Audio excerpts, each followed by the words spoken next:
If you're able to watch this video, you have what I call first world advantage. Maybe you're not technically in a first world country, but it doesn't matter. You have a luxury which enables you to succeed regardless of condition. An ability, which transcends real-world constructs and generations altogether. Your first world advantage is the freedom of time. If you can watch this video, you possess the freedom of time, no matter how much you think otherwise. You're not required to walk 4 miles a day for water. You're not forced into literal slave labor to ensure survival. You don't have to flee your home to escape religious persecution. You have the first world advantage, freedom of time, and it's an absolute blessing. But with it, comes a life-defining responsibility. Do you take this freedom for granted, and indulge in instant gratification cheaply available to you? Or will you make use of your first world advantage, and set up a better life for your kin? The first world advantage means having the luxury to decide what kind of future we'd like to create for ourselves, our children, and so on. Here's just one way I'm taking advantage of my privilege.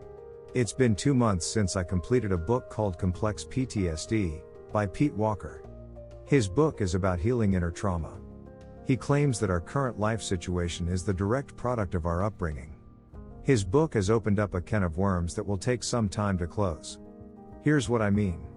I reflect on my angry outbreaks as a child, and the physical repercussions I faced for this normal self-expression. The more I think, the more I remember. Flashbacks of being locked in my room. Of restrained, fiery anger. Of genuine fear of my own mother. I think not only of these incidents, but how they impact me today. Only with my freedom of time can I contemplate my fear response, attachment style, and my dissociation tendency. You don't have to understand any of these terms to see my point. I'm constantly dissecting my thoughts and observing their impact on the present. I don't do this because I'm an emotional wreck. Rather, because I know I'll be stronger after confronting any repressed pain. It's my first world advantage that even allows me this luxury. I know for a fact there exists people with more traumatic upbringings. But they're simply not given the freedom of time to sit back and reflect.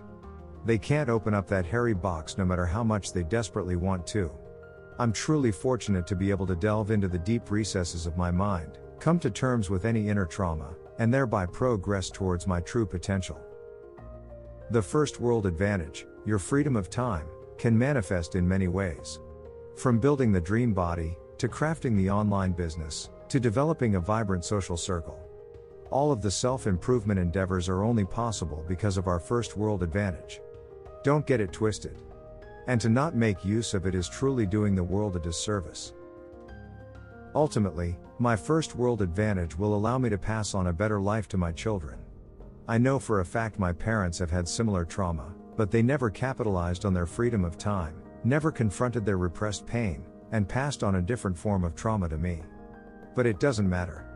Because I'll make use of my first world advantage and rectify any past mistakes. I'll give my children what I didn't have. I'll break the lineage of trauma in my family. This is how we get stronger, generation by generation. We take advantage of our situation, use our time constructively, and build a better future, one day at a time. Thank you for listening.